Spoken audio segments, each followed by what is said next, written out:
ปีของการแนวเล่าสังศาสตร์เมืองสนะสมบูรณ์ลงปรับปรุงการจัดตั้งองค์การแนวเล่าสังศาสตร์บ้านพัฒนาออกเมืองวันที่10ธันวาคมนี้ของการแนวเล่าสังศาสตร์เมืองสนะสมบูรณ์ได้ลงปรับปรุงกงจักการจัดตั้งขององค์การแนวเล่าสังศาสตร์บ้านพัฒนาออกเมืองที่ขึ้นกับกลุ่ม3บุงข่าเมืองสนะสมบูรณ์โดยการเป็นประธานของทานนางกุหลาบวรรณราชคณะประจำพรรคเมืองประธานแนวเล่าสังศาสตร์เมืองมีทานพันโทสวัยหลวงวุฒิวงศ์ห้องเลขาคณะพรรคหากฐานสีนำกลุ่ม3บุงข่ามีพระอาจารย์บุษดีจันทวงศ์คณะประจำองค์การพุทธศาสนาสัมพันธ์ลาวเมืองเจ้าอธิการวัดป่าดอนโพนแห่งทานพนอมไผ่กุวรวงศ์นายบ้านพัฒนาออกเมือง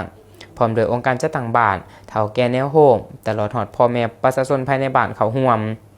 กองประชุมทานบุญหมากศรีพรหมสอนประธานแนวเล่าสังศาสตร์บ้านพัฒนาออกเมืองได้ผ่านบทสรุปการจัดตั้งปฏิบัติเวียกงานแนวเล่าสังศาสตร์บ้านในระยะ1 ปีที่ผ่านมา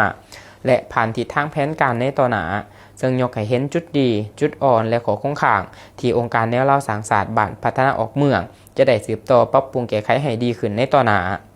จากนั้นท่านเดือนพรศรีบุญเฮืองห้องประธานแนวเล่าสังศาสตร์เมืองได้ผ่านข้อตกลงของคณะกรรมการแนวเล่าสังศาสตร์เมืองสนะสมบูรณ์ฉบับเลขที่82/นสมลงวันที่21พฤศจิกายนปี2025ว่าด้วยการแต่งตั้งห้องประธานแนวเล่าสังศาสตร์บ้านพัฒนาออกเมือง